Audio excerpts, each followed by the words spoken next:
Bwana mambo vipi? Bwana kwa majina anaitwa Twalibu Brandi kutoka Afrika Kusini ya Chanika. Bwana nipo na mwanangu sana Sauti ya Bongo. Bwana mambo vipi?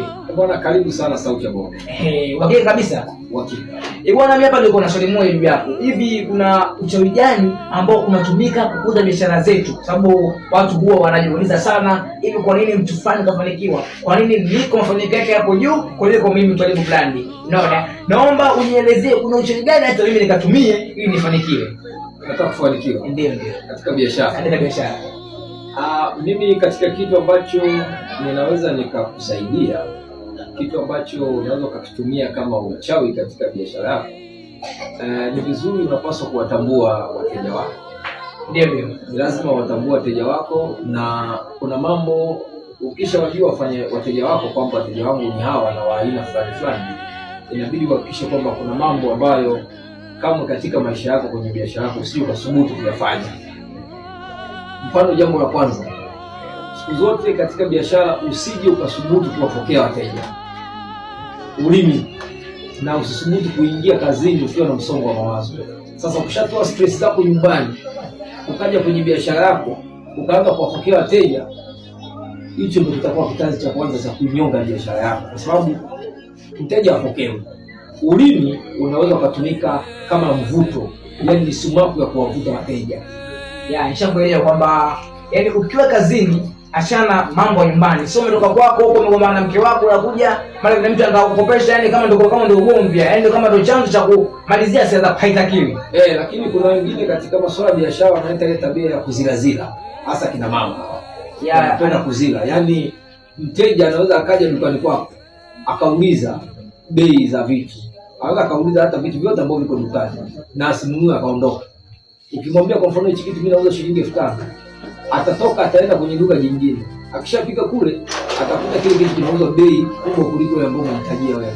Sasa akishama kule anapigwa na wewe unamuuzia ni nzuri, anarudi dukani kwako.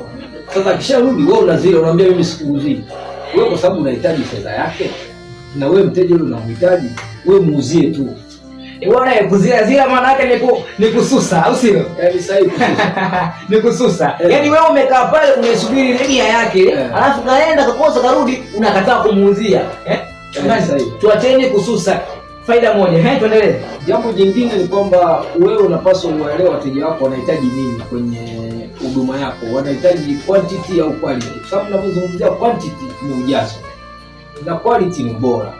Sasa wewe unaweza kujikuta kwamba wateja wako wao wanahitaji ujazo, lakini wewe unajikita katika kuongeza ubora. Mfano, unapokuwa kama ni mama ntilie, wateja wao wanachokitaka wanataka chakula kijae kwenye sahani, sio ubora kile chakula.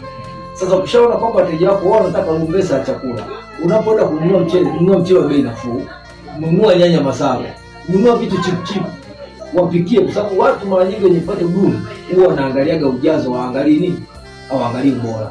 Unaweza ukajikuta kwamba mteja yeye, wateja wako katika eneo ambalo unafanya biashara, wao wanapenda sana quantity, lakini wewe unajikita katika kuboresha quality. Hapo lazima upishane na gharama ya mshahara.